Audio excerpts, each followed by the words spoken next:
आप लोगों को जय श्री राम, जय राम, जय जय राम सबसे पहले उठ करके इस मंत्र का उच्चारण करते हैं।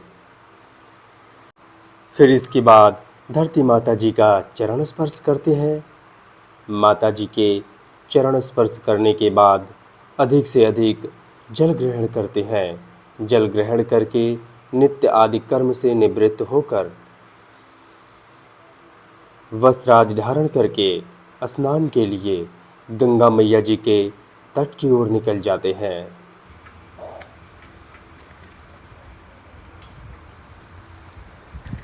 ब्रह्म मुहूर्त का आनंद लेते हुए माता जी के तट के समीप पहुंचकर भगवान जी के दर्शन करते हैं। इसके बाद माता जी के तट की ओर निकल जाते हैं, जहां पर मैया की पवित्र धारा बह रही है।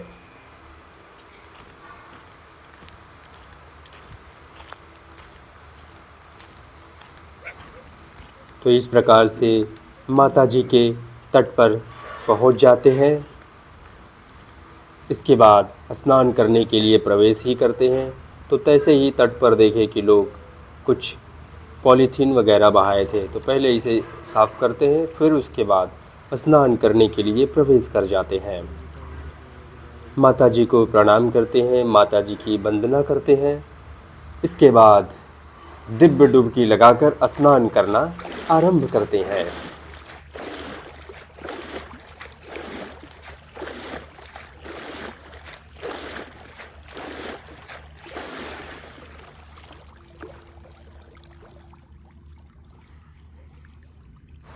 गंगा मैया जी में स्नान पूर्ण करके भगवान जी की कृपा से भक्ति साधना पूर्ण करके हम लोग माता जी के तट पर ही करते हैं ध्वजारोहण। ध्वजारोहण करके हम लोग करते हैं शंखनाद।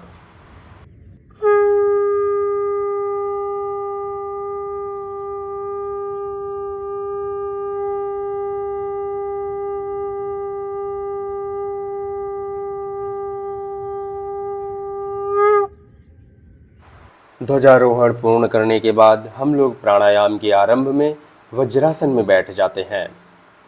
फिर इसके बाद हम लोग करते हैं अनुलोम विलोम प्राणायाम।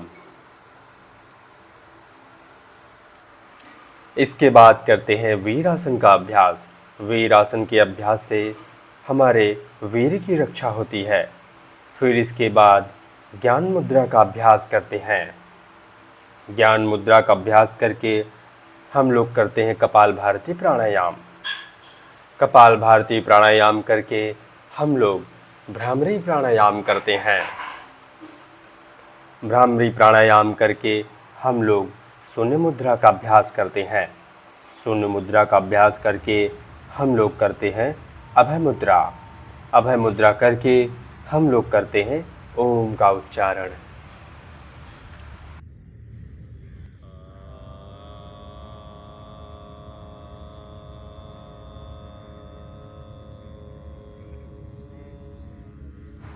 प्राणायाम पूर्ण करके हम लोग आ जाते हैं अपने शरीर की स्ट्रेचिंग करने के लिए। इस स्ट्रेचिंग में सबसे पहले हम अपने कंधे की स्ट्रेचिंग करते हैं। अलग अलग तरीके से अपने कंधे की स्ट्रेचिंग करते हुए आगे बढ़ते हैं। फिर इसके बाद कमर की स्ट्रेचिंग करते हैं। फिर इसके बाद पैर की स्ट्रेचिंग करते हैं। तो इस प्रकार से पैर की स्ट्रेचिंग करते हुए आगे बढ़ते हैं।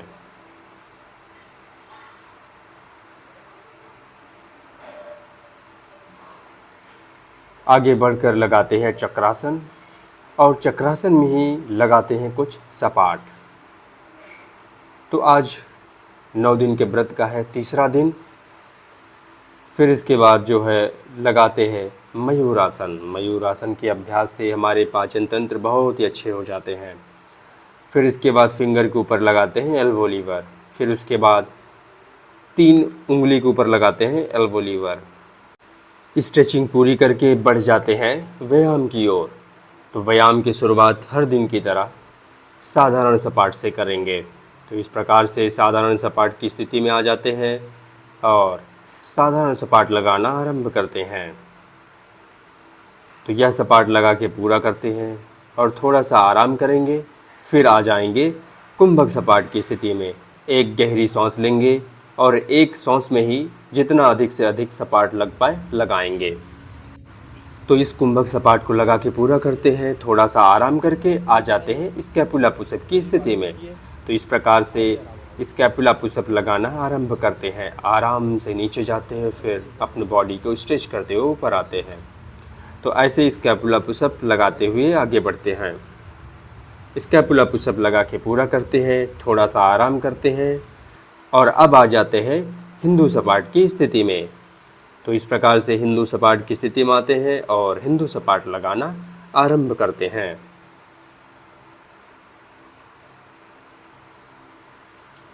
तो हिंदू सपाट लगा के पूरा करते हैं और थोड़ा सा आराम करेंगे और बंधुजन की निगरानी करेंगे।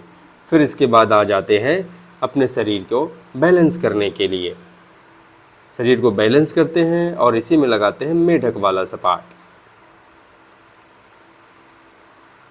तो इस प्रकार से शरीर की बैलेंसिंग के साथ हमारे व्यायाम का जो पहला चरण है यहाँ पे पूर्ण होता है। अब हम आगे बढ़ेंगे दूसरे चरण की ओर।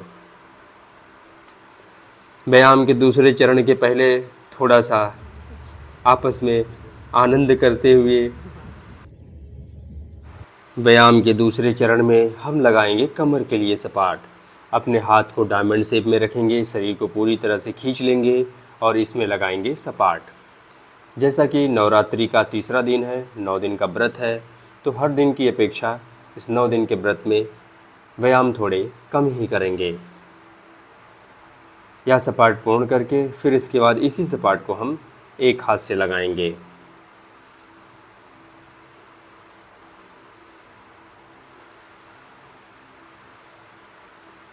इस प्रकार से यह सपाट लगा के पूरा करते हैं और थोड़ा सा आराम करेंगे। आगे बढ़कर लगाएंगे कंधे के लिए सपाट। डायमंड शेप बनाएंगे और इसी में लगाएंगे हिंदू सपाट। तो इस प्रकार से डायमंड हिंदू सपाट लगाते हुए आगे बढ़ते हैं, यानी कि हीरा हिंदू सपाट लगाते हुए आगे बढ़ते हैं और यह सपाट लगा के पूर्ण करते हैं।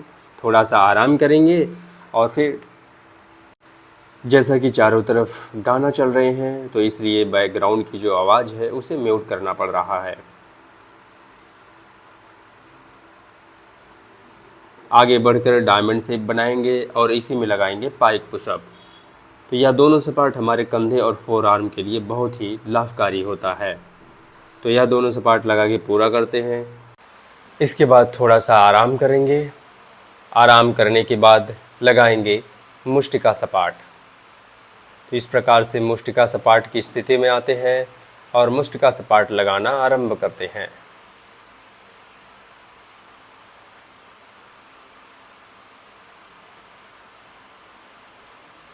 मुष्टिका सपाट लगा के पूरा करते हैं और थोड़ा सा आराम करेंगे। आराम करने के बाद लगाएंगे फिंगर के ऊपर सपाट। तो इस प्रकार से फिंगर पुशअप लगाना आरंभ करते हैं। फिंगर पुशअप के साथ व्यायाम का दूसरा चरण पूर्ण हुआ। अब बढ़ेंगे व्यायाम के तीसरे चरण की ओर। तीसरे चरण में लगाएंगे दंड और श्री हनुमान जी दंड। तो अभी दंड अधिक नहीं लगाएंगे क्योंकि व्रत है, तो व्रत में जो है बस थोड़े ही दंड लगाएंगे। इस प्रकार से 30-40 दंड लगाते हैं। दंड लगा के पूरा करते हैं और थोड़ा सा आराम करेंगे और फिर लगाएंगे श्री हनुमान जी दंड। तो इस प्रकार से श्री हनुमान जी दंड लगाते हुए आगे बढ़ते हैं और श्री हनुमान जी दंड लगा के पूरा करते हैं। फिर लगाते हैं दंड बैठक। तो इस प्रकार से दंड बैठक लगाते हुए आगे बढ़ते हैं। आगे बढ़कर पावर पुशअप में लगाएंगे फ्लाइंग पुशअप। इसी सपाट के साथ आज का व्यायाम, यहाँ का व्यायाम, माता जी के तट का व्यायाम समाप्त होता है।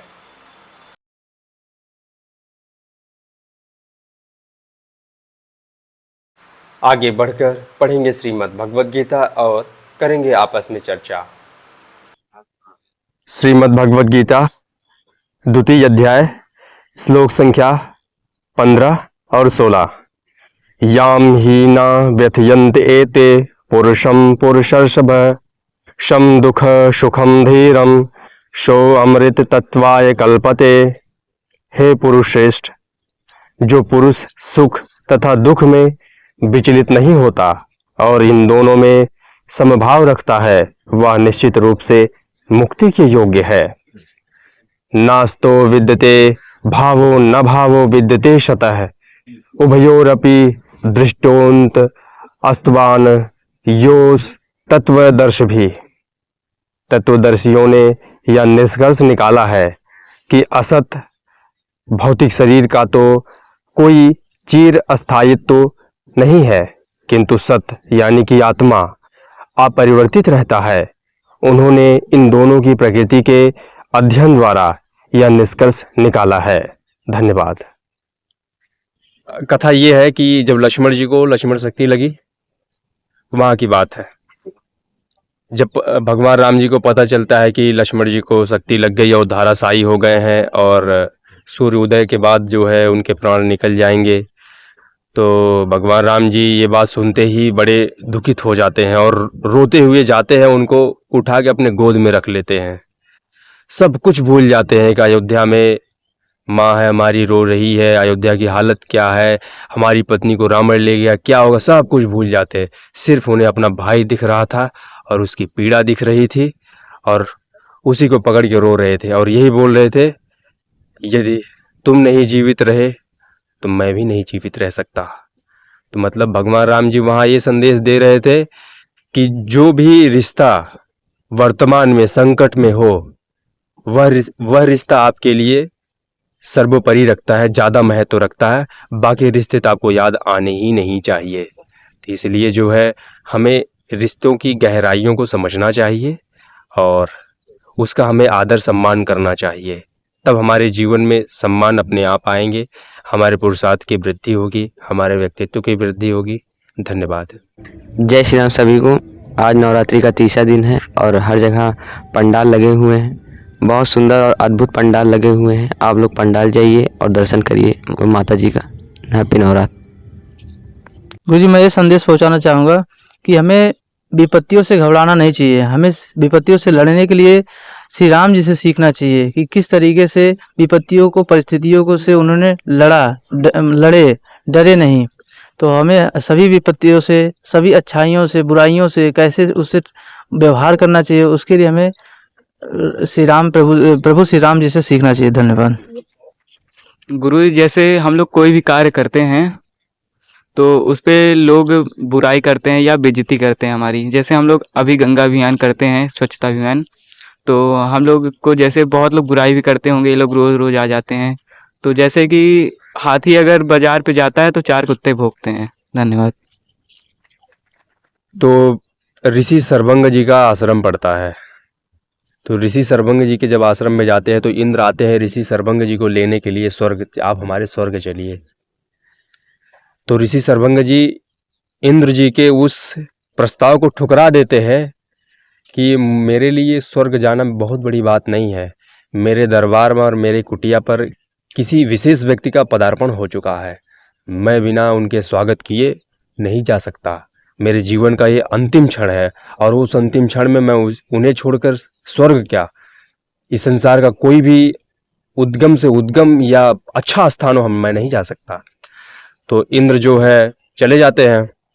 जब राम जी आते हैं तो राम जी को देख के भाव विभोर हो जाते हैं कि स्वयं नारायण किसी के कुटिया में चल के आए हों। तो फिर उसके बाद अब उनके जितने जीवन के जो भी लोक परलोक उन्होंने अपने तपस्या से ग्रहण किए हुए थे, राम जी को बोलते हैं कि राम, मैंने जो भी अपने तप से पुण्य लोक अर्जित किए हैं, मैं सब तुम्हें देना चाहता हूँ और मेरा समय भी नज़दीक आ गया, मैं अपने शरीर को छोड़ने के पहले मैं सब देना चाहता हूँ। तो राम जी कहते हैं कि ऋषिवर, मैं आपके इस भाव का सम्मान करता हूँ, पर मैं उस चोर के भांति नहीं हूँ जो दूसरे की कमाई की संपत्ति पर अपना दृष्टि रखता है। मुझे आप आशीर्वाद दीजिए, मैं भी अपने पुरुषार्थ से इन सब पुण्य लोगों पर विजय प्राप्त करूं। धन्यवाद। भारत माता की जय, भारत माता की जय, भारत माता की जय। वंदे मातरम, वंदे मातरम, वंदे मातरम।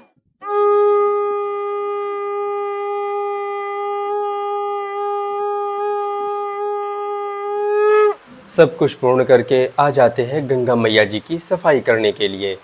यहाँ पर पहुँचकर गंगा मैया जी की करते हैं सफाई। तो चलिए आप लोग मेरे साथ मिलकर बोलिए सियावर रामचंद्र की जय, हर हर महादेव, जय शिव शंभो, जय हिंद, वंदे मातरम, जय गंगा मैया।